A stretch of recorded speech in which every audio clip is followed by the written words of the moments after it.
कटक सांसद भर्तृहरि महताब बीजेडी छाड़ा पर प्रतिक्रिया रखिंट विधायक प्रताप जेना और बीजेडी दल सभापति नवीन पट्टनायक भर्तृहरि को 6 थर सुजोग दे सांसद कराई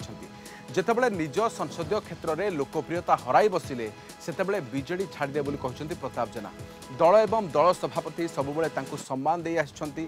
भर्तृहरि बीजेडी छाड़ा दुखदायक बोली से कहते श्री भर्तृहरि महताब को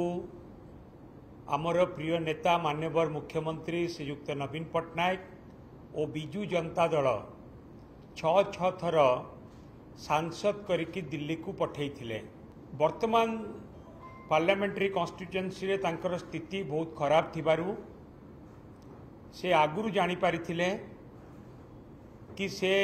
हुए तो आउ बिजु जनता दल रु सुजोग पाइबे नाही। बिजु जनता दल तांकु सबुबेले सम्मान दे आछि। आमर प्रिय नेता माननीय मुख्यमंत्री श्रीयुक्त नवीन पट्टनायक सबुबेले तांकु सम्मान दे आछंती तांको कथा सबुबेले सुनिचंती तांको कथा को सबुबेले अग्राधिकार देइचंती एवं जेतेबेले से आउ तांकर लोकप्रियता हरैचंती आउ पार्लियामेंट्री कन्स्टिट्यूएंसी रे प्रार्थी होबार सुजोग नाही बोली अनुभव करचंती सेतिक बेले से आमको छाड़ी चली जाइछंती।